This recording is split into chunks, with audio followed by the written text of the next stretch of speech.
In this video, I'm going to talk about a technique that might allow you to remove feathering from an existing selection. I say might because, well, the technique always works, but the results you may or may not be happy with depending on the circumstance. This actually came in as a question from Henry Weber, who said, I made a complicated selection and then realized I had feathering on in the options bar. Is there any way to unfeather?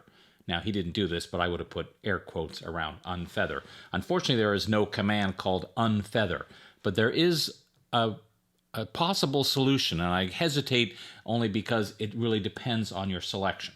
So if you have a selection which is, I would call, more free form, in other words, no sharp edges, this works really quite nicely. So I'm just going to do it in here just so it's easier to see.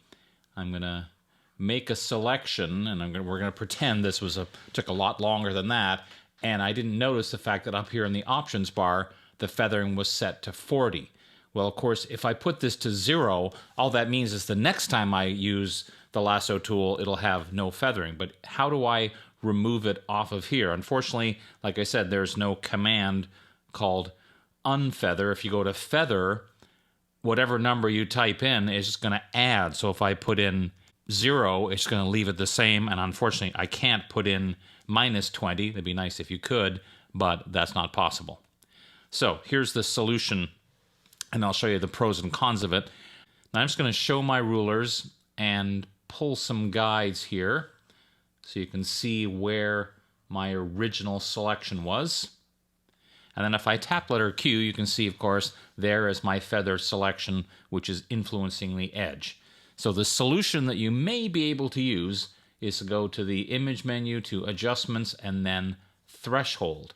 And you'll see as soon as the threshold dialog opens, the feathering has gone. And you don't have to move any slider. The only reason you have to move a slider is if the sizing didn't look quite right. You could move it a little bit to the right to make it smaller, or a little bit to the left to make it larger.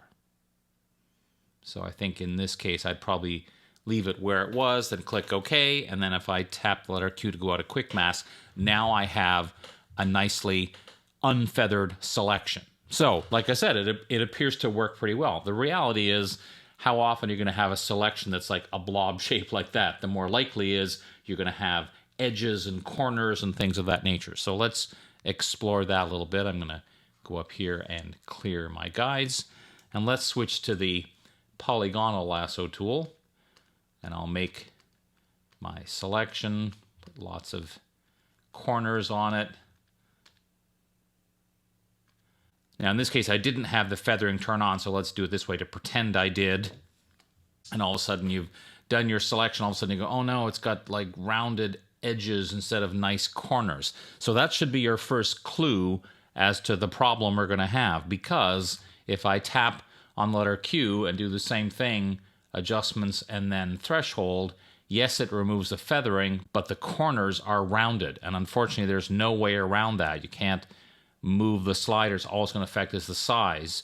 So because feathering softens everything, it means that any sharp corner will be softened.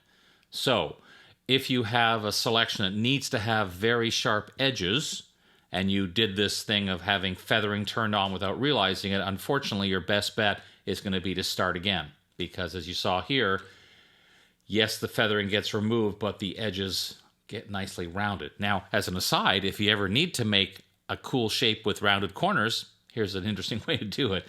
So let me give you a suggestion also as a way to avoid this issue. And that is, let's go back here, get out of Quick Mask, and go back to our regular lasso tool.